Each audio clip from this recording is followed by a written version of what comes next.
જુલાઈ મહિનો કેવો રહેશે એની અંદર જોવા જઈએ તો ઘણા બધા આગાહીકારોએ આજ 1 જુલાઈના રોજ પોતાનું એક અનુમાન વ્યક્ત કર્યું છે. એમાં મહત્વની જે સંસ્થા છે, જે આપણી સરકારી સંસ્થા છે આઈએમડી, ઇન્ડિયન મિટિયોલોજી ડિપાર્ટમેન્ટ, જેને આપણે હવામાન વિભાગ કહીએ છીએ, આપણું હવામાન વિભાગ જે સરકારી સંસ્થા છે એણે આજે એક અનુમાન જાહેર કર્યું છે. એના અનુમાન ઉપર જોવા જઈએ તો જુલાઈ મહિનાની અંદર જે દર વર્ષે સારા વરસાદો પડે છે એ વાત દર વર્ષની જેમ આ વર્ષે પણ જુલાઈ મહિનામાં ખૂબ સારા વરસાદો ઓલ ઓવર જુલાઈ મહિના દરમિયાન નોંધાશે. કેમ કે આ 5 થી 10 જુલાઈનો રાઉન્ડ છે એ તો એક રાઉન્ડ થયો, પણ 31 જુલાઈ સુધીમાં અનેક રાઉન્ડ આવવાના છે. એટલે 31 જુલાઈ સુધીમાં ઓલ ઓવર આખા મહિના દરમિયાન ગુજરાતની અંદર એકંદરે ખૂબ સારું વરસાદનું પરફોર્મન્સ જોવા મળી શકે છે.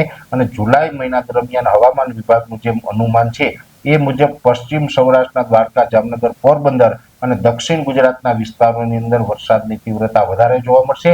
ત્યાં ભારેથી અતિ ભારે વરસાદો જોવા મળશે અને બીજા વિસ્તારોની અંદર સામાન્યથી મધ્યમ અને અમુક જગ્યાએ ભારે વરસાદ જોવા મળે તેવું એક અનુમાન વ્યક્ત કર્યું છે.